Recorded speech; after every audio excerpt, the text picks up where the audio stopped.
We are back. We semi took a week off. I got a quick picks episode out there for the both of us. That way, basically, at least our claims have been staked. So that way, at least everybody knows what was happening and the situation and all that good stuff. But it's good to be back. What is up, everybody? Welcome back. Welcome back to another edition of Meat on the 50. You know what it is. It is time to review the week that was in the NFL, which was week 5. And man, oh man, it was an okay week. You know, it was okay. I'll just say it at that. Right? Some good things, some bad things, some ugly things, possibly foreshadowing a segment to return. But without further ado, let's start the show.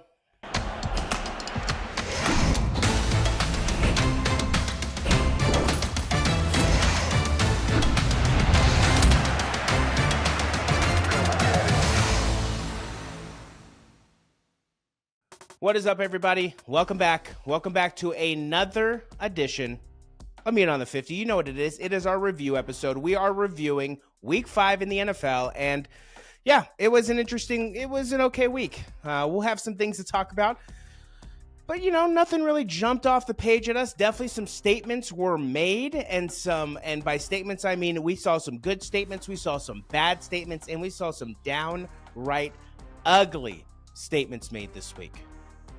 But as always, joining me to break down the action, to go over what happened. You know who he is. If not, he's the other half of the family guy, of the sports guys. He is none other than Mr. Brandon Sullivan. Brandon, how you doing? Hey, good. How you doing, Jake? I'm doing good. I am doing good. I'm excited to be back. Yes, you know, if for those who didn't get a chance to see our sneak peek, or our emergency drop picks episode, we took a week off last week. You know, we didn't. Unfortunately, my grandma passed away on Wednesday, so we decided to take the week off. And then, you know, I wanted to get something out for you guys and for us, basically. So just to have our picks out there. And yeah, so we're back. You know, I'm obviously not recovered, but we soldier on. That's what she would want us to do. And we had a lot of there's some things to talk about, and that's what I want to do. I want to talk some football, and we got some things to get into. How's your week been? Yeah, it's been all right. You know, thanks for putting the picks episode out. You know, I got a chance to watch that. We're just glad you got something out there, and happy to be back. You know, with everything that you're going through. So just appreciate you taking the time to put this together, and obviously excited that to talk football for another week. Yeah, it's going down. We have some things to talk about, so let's get right into it. And what I mean by that is let's put how we did back up on the screen.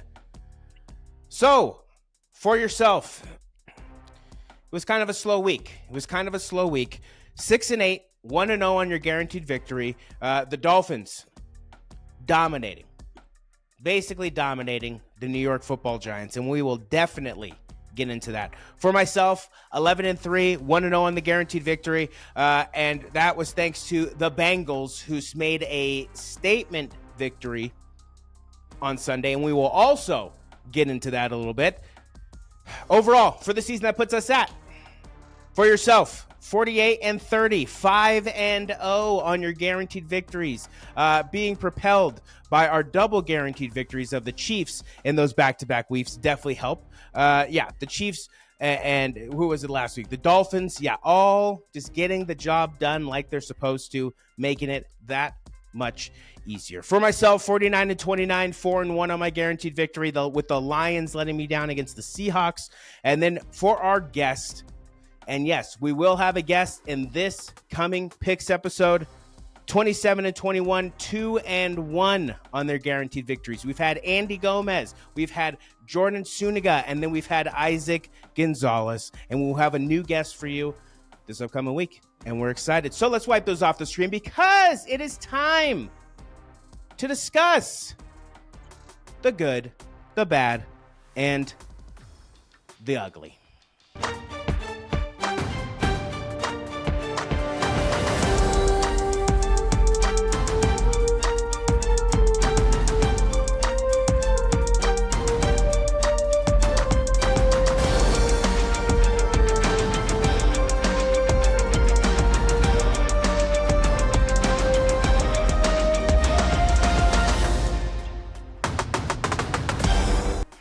right, Brandon, my friend. We got ugly, we got bad, and we got good. We got good, we got bad, we got ugly, we got bad, ugly, and good. What would you like to start with? We'll just start with bad. Just keep it neutral. You want to start with the bad? I love it. All right, my friend. What bad did you see from week 5? Yeah, I mean, Commanders, getting, just not a very competitive game. They're struggling. It's just a bad organization. I know they're trying to keep things together. I know they're trying to change the name 3 million times, and they have Chase Young, and they have whatever else. They got Riverboat Ron, but yeah, just the Commanders. They're just, oh man, just atrocious. But organization, but just a bad overall performance. So that was something that it didn't really catch me by surprise, but I mean, I thought that one could go either way against the Bears, but man, they didn't really put up a fight, did they? No, they didn't put up a fight at all. Yeah. What other bad did you see? Oh, yeah. I mean, and also the Titans, man, they're just gotta be one of the most inconsistent teams I've ever seen. I feel like with the Titans pick every week, if the Titans play and I'm making a pick on them, it's an absolute shot in the dark. I don't know if they're going to win or they're going to lose. I feel like when I pick them to win, they lose, and when I pick them to lose, they win. It's like the most inconsistent, like unpredictable team that I've seen, but just a bad performance on Sunday overall against the Colts. I expected more than 16 points. I couldn't believe it. Yeah. I mean, I like it. I definitely, in my notes, I had the Commanders dropping a game to the Bears. I also had the Ravens losing to the Steelers, scoring 10 points in the first half and then only scoring 0 points in the second half and allowing 14 points. No bueno at all. No that was good another one. at all. It was a bad one. I mean, and I would say, and what I would highlight the most from that game was just bad receiver play. I mean, the Ravens receivers were dropping it left and right. I mean, tight ends were dropping the ball. It was just everybody was dropping passes. I mean, Lamar was making some plays. I can't totally put the game on him, but those receivers, they were, dropping the ball. I don't know if you saw that. Yeah, no, I mean, Nelson Aguilar doing what Nelson Aguilar does best, which is not catch an NFL pass. So, the Ravens, we'll see what happens. The Steelers literally stealing one there. Where were they? They were at home, so getting one at home. And then, what else? And then the bad I saw. The last bad I saw, because there was a few bad. It was kind of minimal bad, I would say. But the last bad I saw, surprisingly, was the Houston Texans. I believe that the Atlanta Falcons in that game, obviously, it's kind of a who really cares game. But for the Texans, that was a chance for them to kind of make a statement. So you go and you make a statement against the Pittsburgh Steelers, absolutely dominating them. And then, CJ Stroud says all this stuff. And then you go into Atlanta and you basically lay an egg. You're not able to do anything. So it's the ebbs and flows of definitely being a rookie. It's the ebbs and flows of not being a very good football team. But I was expecting the Houston Texans to do a little bit more against the Atlanta Falcons. But the Atlanta Falcons pulling out that victory there at home against another South opponent, but an AFC South opponent. Another bad I wanted to highlight was Jordan Love's quarterbacking. I mean, that was a really bad performance last night. I mean, I almost wanted to put that as ugly. Yeah, it was a really bad performance. I mean, I know it's his first, real, season, being a quarterback, but I mean, come on now. I mean, give the Raiders credit. Obviously, the defense stepped up and played well, but Jordan Love threw some really bad interceptions. No, definitely. And then, segueing, or I guess I should ask, any more bad from you? Did you see any more bad? No? Okay. I just want to make sure. Segueing into the ugly. We'll save the good for last because it's the most to talk about this week. The ugly. The Giants look pitiful. Yep. They can't do anything. The Giants cannot do anything. They can't get anything going. Daniel Jones might be the best bank robber in NFL history because he was able to secure that long-term contract. And if that's the performance that he's giving, it's not good. And I'm putting it more on Daniel Jones. It's definitely not Brian Daboll. I believe that, he actually is a solid coach and he knows what he's doing. And he's proven it last year when he was able to lead that terrible team to the playoffs. So, when they want to play and win a playoff game road. nonetheless. You're right. On the road. See, the pot just keeps getting sweeter. So Daniel Jones has got to figure it out. You can't just rely on having Saquon to bail you out of every situation. You got to do it yourself. You may not have the greatest receivers, but there was a certain somebody. There's been receivers all throughout. I'm not saying he's Tom Brady, but Tom Brady, aside from Randy Moss and Gronk, you could say, in his early years, he wasn't really throwing to anybody crazy. It's not like he was throwing to superstars. So you got to get the job done. You got to make with what you can do. Ryan Fitzpatrick is not a superstar quarterback, but he was able to get put on what seemed like hundreds of teams there, even though there's only 32 teams in the NFL. He seems like he played for every single team in the NFL, and he's able to do multiple things with multiple different teams in multiple different rosters. So if you're a good quarterback, you're a good quarterback. And that segues me into my next point, which is Mac Jones is a 1 million, gajillion, billion, zillion, hamillion, trillion, googleplex % a backup quarterback. This dude is not a starter in the NFL. I would not be surprised if when the USFL and the XFL merge. And here's the thing. Here's the thing. Not to to kind of jump in there. No, go ahead. Go ahead. I was on a 49ers talk show. I had gone on a 49ers talk show. Yeah, you did. And they had talked about that, potentially there was a lot of talks about Mac Jones being drafted. And I said, if the 40, and I was very emotional, but I said, if the 49ers do draft Mac Jones, I don't know if I could be a Niners fan. I might have to jump ship. And everybody lost it. Oh, you're not faithful. Oh, this, oh, that. No, shut up. You don't know football. That would have been the worst move that the 49ers ever could have done, trading up 3 first-round picks to get Mac Jones. Yeah. Because Mac Jones would have played better than Trey Lance, because Trey Lance is awful. He would have traded it. Yep, but he never would have gotten But we never would have got Brock Purdy. So here's the thing. Yep. Never would we have gotten Brock Purdy. There would have been no reason to draft Brock Purdy. The only reason we drafted Brock Purdy was because we weren't sure what Trey was going to do, because he got hurt multiple times. So my thing is I've always said it. You've always heard it from me. I think Mac Jones is awful. I think he is awful. I don't think that he is athletic at all. I don't think he throws the ball well. I don't think he sees the field well. I think he got very fortunate that he had the best wide receiving core. I think he had 3 top 5 receivers. Yeah. He had the best offensive line, the best defensive line, the best thing. He had Najee Harris. He just not had to mess it. He just all he had to do was not. That's all it was. That's all it was. And we see it with Bryce Young too. These Alabama quarterbacks are fraudulent. I will always say that. The only ones that have made it. Jalen went somewhere else. Jalen went somewhere else. Yeah, we'll see what happens with Tua. We'll see what happens. Tua is the only exception.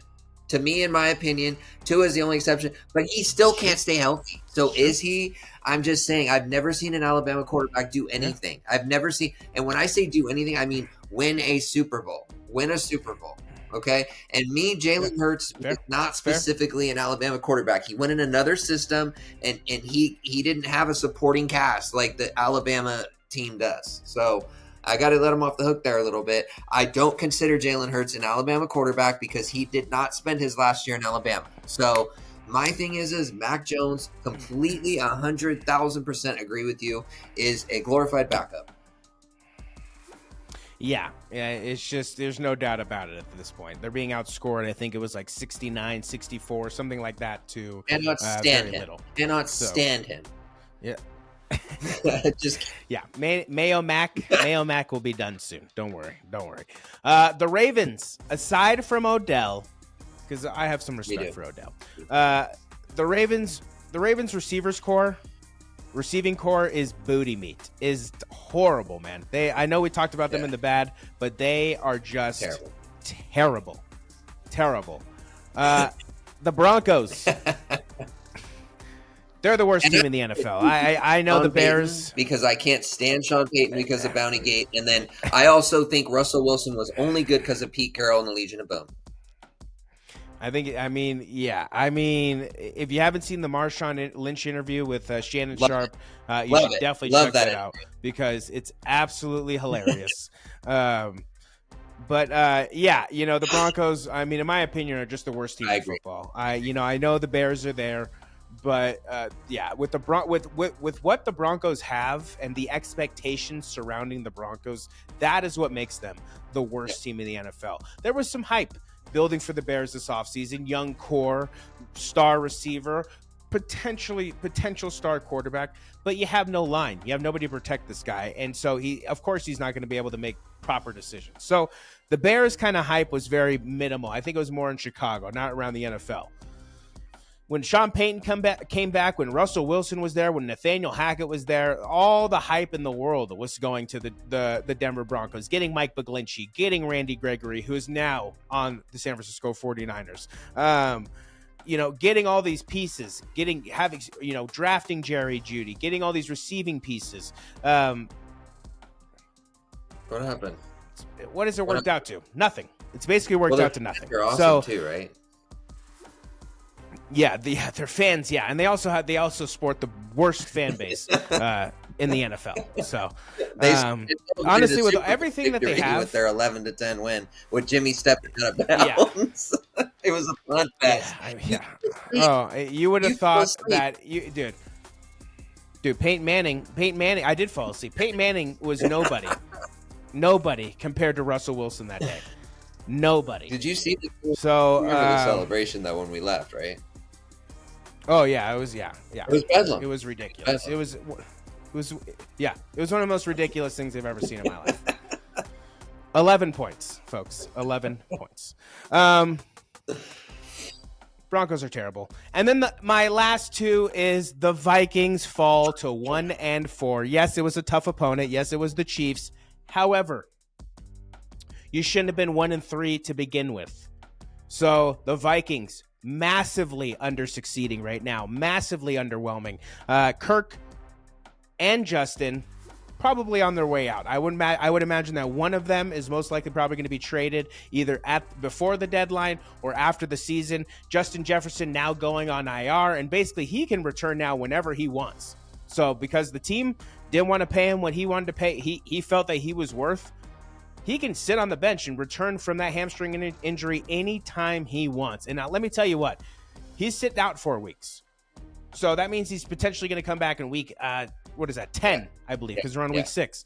So if the Vikings are 2-8, 3-7, 1-9, God forbid, 4-6, what is his motive to return? Obviously, he's a team guy.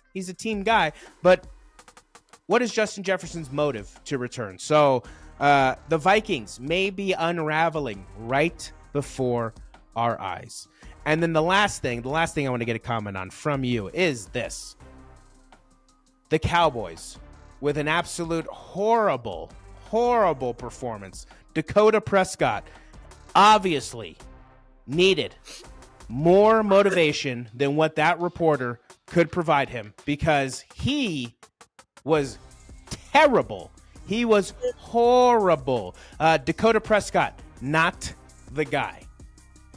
Just a placeholder for Dallas. Simply, that's what it is. And there was a great tweet that I saw, which basically said that there are really only 5 or 6 star quarterbacks that will actually ever do anything in the NFL. Everybody else is just a placeholder. So we'll see what happens. But The Cowboys. Horrible. And Micah Parsons going on his Twitch stream or whatever it was and basically stating that they are still the exact same as the 49ers. There was nothing basically proven. We need to watch out. Yeah. Yeah. Laugh now, cry later with George Kittle and all that stuff. Yeah. Brock Purdy threw 4 touchdowns. Dakota Prescott threw 3 interceptions. So you tell me if one team is better than the next. That's all I'm going to say. Your comment from the ugly performance by the Cowboys. It's disgraceful. I mean, you got, and I'm not going to focus on the 49ers here. I'm going to focus on the Cowboys. You got torched. You lost 42-10. Nobody predicted you were going to get blown out that bad. And so, you faced us the last 2 years in the playoffs. You got your teeth kicked in. One of them was in your home. Okay. You were the 3rd seed. We were the 6th. We went in and we got you with Jimmy Garoppolo. And then last year you played us at Levi's and, Brock Purdy won his second NFL playoff game, and it was against you after you advanced against the Buccaneers. So my thing is I didn't see Micah Parsons do anything in the game yesterday. I didn't see a sack. I didn't see anything. He couldn't do anything. Could not do and anything. It's like, and here's the thing.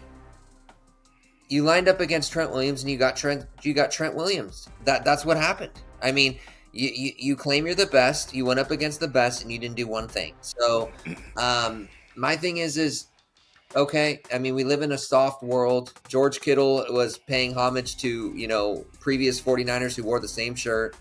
He lit you up with 3. It's a rivalry. It was his first 3 touchdown game. It was against your sorry team. You guys are here's the world beaters. Here's the thing, real fast. Sorry. Yeah. What I want people to understand, okay? If you're watching this, are you going to really sit there and try and convince me or try and convince yourself that none of those players didn't have a fuck 49ers or an F San Francisco or something like that written on their undershirts? Yeah, that's true. It's football. Let's wake up. People. Stop with this weak. Stop with this. Everybody getting offended. This weak society that we live in, where everything's offensive.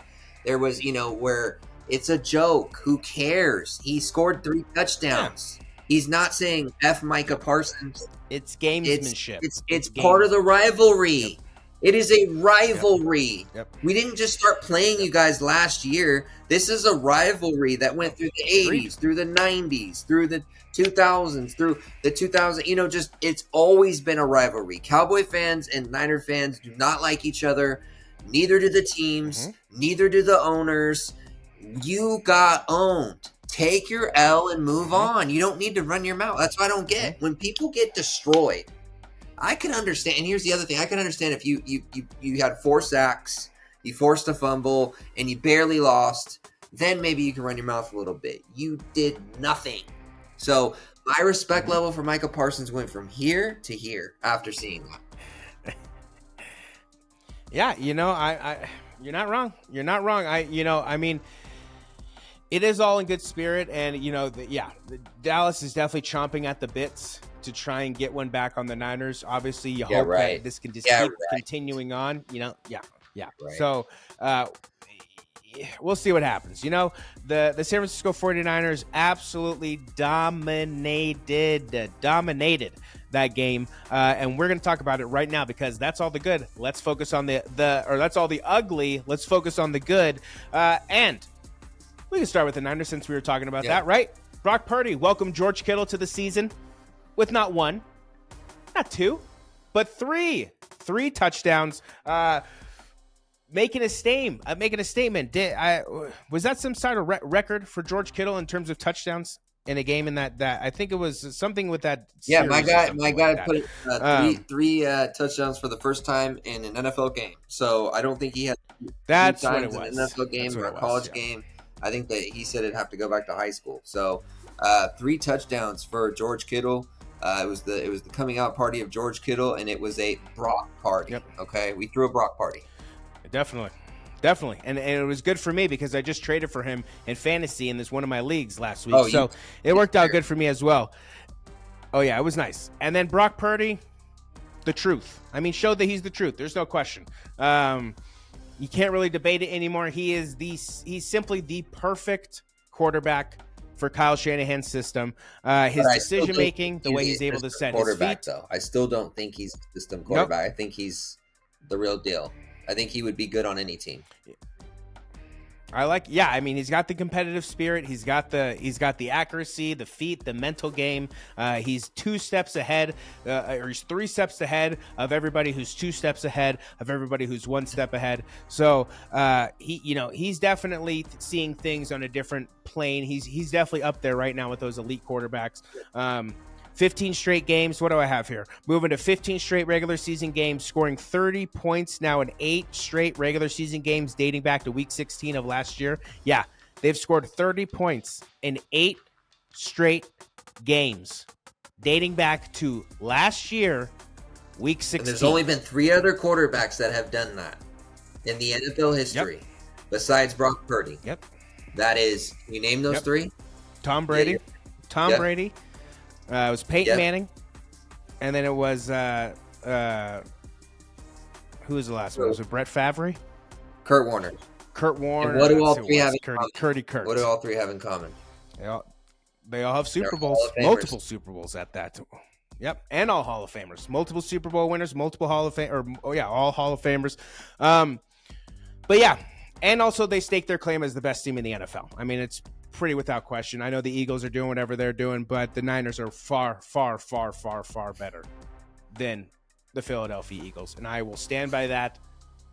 I will stand by that until they play each other and until the day I die. This team is way better than the Philadelphia Eagles team. The Bengals got a much-needed bounce-back victory.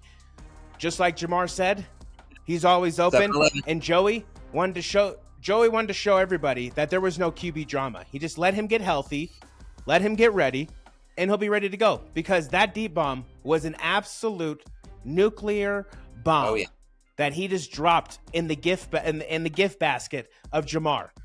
You couldn't have asked for a better thrown ball. You couldn't have asked for a better perfect route. The game, it basically broke open the game a little bit. It definitely reignited the Bengals, because that game was going back and forth, even with the Cardinals taking a lead at one point. But Joey finishing 36 for 46, 317, 3 touchdowns, 1 interception. Jamar Chase 15 receptions, 193 yards, and 3 touchdowns, setting the single season franchise record for receptions in an NFL game for the Bengals, and also having his welcome to the NFL party for the 2023 NFL season against Arizona in Arizona. So big win for the Bengals. It wasn't pretty, like Joey said, but they did get the job done. Some thoughts from the Bengals victory. Yeah, I texted you when Joey threw that dot to Jamar. That was, like you said, it was like a nuclear warhead. That was amazing. That was incredible. I mean, that's the Joey that we all know, and that's the Jamar we all know. That's the beautiful connection. And, get the momentum going. It started off slow, you know what I'm saying? But it was a perfect chance to build that momentum. And they just look really good all around. And the Cardinals are no pushover. They're not a bad team. They played better against the Niners than the Cowboys did. So the Cardinals aren't a bad team, definitely. And it's just a really good road win. And so when they beat the Cowboys, So here's the thing: the Bengals, man, we are back in the mix. The Bengals are back in the mix. You got Pittsburgh at 3-2, Baltimore at 3-2. You got Cleveland at 2-2. Cleveland may lose this weekend.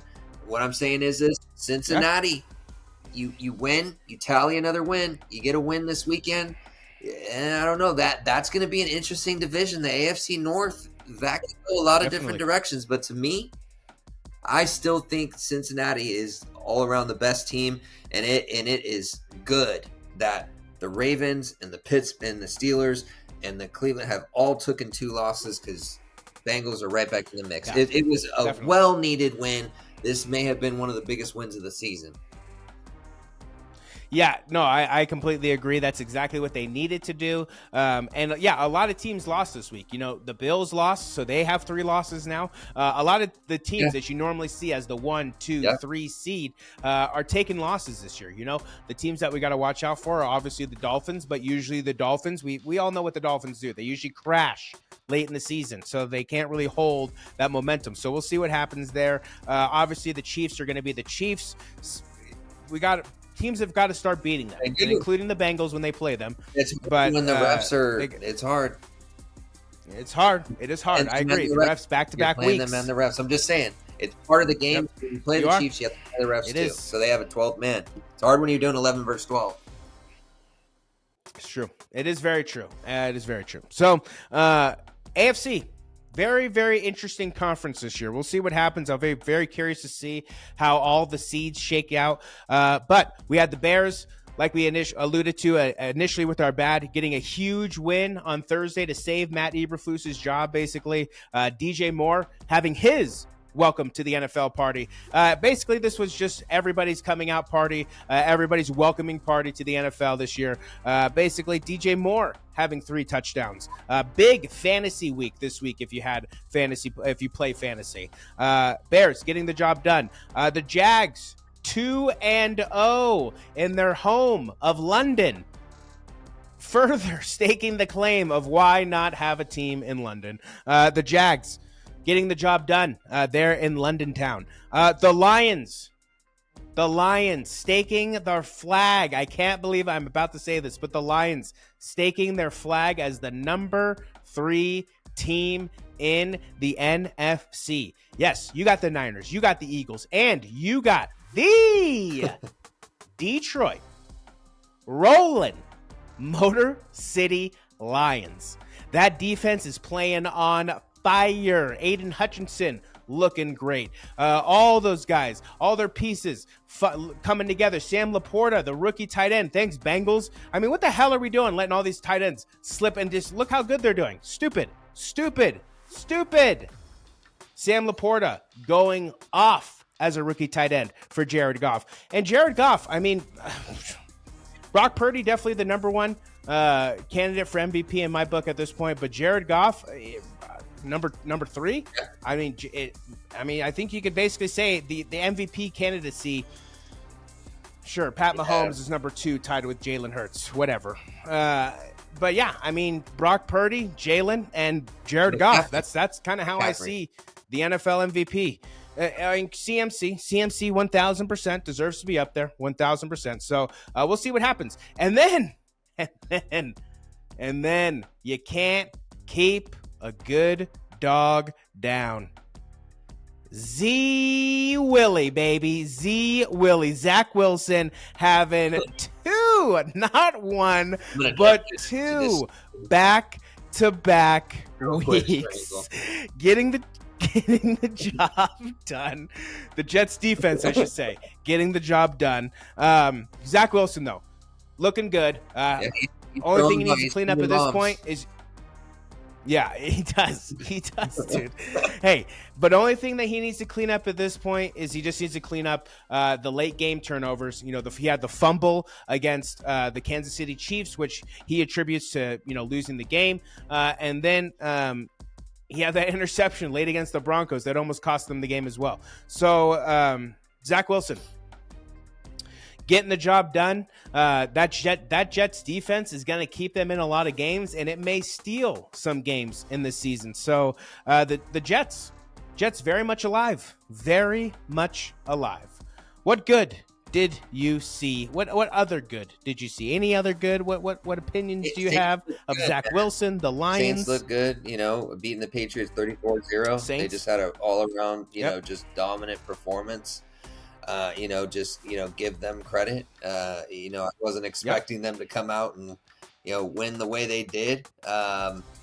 I'll give a shout out to the Raiders defense. I think they showed up. They played really well. I mean, they forced, Jordan Love into multiple turnovers, and they held them to 13 points, I believe. So give them credit. That's what Jimmy Garoppolo does. He rides the defense. It's just what he does. And, it wasn't pretty, but defense sealed an interception at the end of the game. They prevented them from scoring. I think there was some questionable calls. I think they should have just went for it on 4th and 1, but Josh McDaniels is like the most conservative coach of all time. Like, he's Mr. Conservative. So I mean, it worked out, but you do that against another team like the Chiefs, you're not winning that game. I'm just saying. No, definitely. So maybe he understood that in the moment, but that looked good. And then give the Dolphins credit. I mean, the Dolphins are looking good. They're rolling. Dolphins, and Tyreek Hill had a good game, and so those were some of the main good ones outside the 49ers that I was like, oh yeah. And then obviously the Bengals. So yeah, I mean, Dolphins looking good. Them and the Chiefs in the AFC. That's gonna be a dogfight between the Chiefs. I think the Bengals are gonna be in the mix. The Bills are gonna be in the mix. It's gonna be a dogfight again with those 4 teams. I like it. Yeah, it's 100% going to be a dogfight. Dolphins throwing their ring in the hat, or their hat in the ring, I guess you could say. And then, we'll probably have some sleeper teams come along the way as the season progresses. We are heading into week 6. Some things are slowly starting to be revealed, right? Zach Taylor basically had in his team talk before we wrap this up, Zach Taylor had a great quote, which basically said, in the second quarter of the season, the Bengals are 1-0. So, the first quarter of the season may not have gone the way that your team may have wanted it to go, but it's a long season. There's 4 quarters, right? We're working our way right to the midpoint of the season. We're almost there. We got a couple weeks there to get to the midpoint, and then we're going to be rolling into the last half of the season. So a lot of things can happen. A lot of things can change. And guess what? We're going to talk about it every single week. So you can join us every single week, because that will do it for this edition. On the 50, it's our review episode. You know what? We're done with week 5. We're done with it. I'm glad the Bengals won. I'm glad the Niners won. I'm glad the Raiders won, even though I didn't pick them, of course. But we're done with it. We're on to week 6. We're on to our next matchups, and we're focused on that. So with that being said, Brandon, any last words for the people? Just hoping and praying we both have big games on the morning, because we are still looking forward to not only seeing each other this year, but seeing each other again in Vegas this year. Yeah, definitely. That's what I think it's going to be. Stand by it. We march on. We said it every year, 3 years in a row. This is the 3rd time's a charm. Yeah.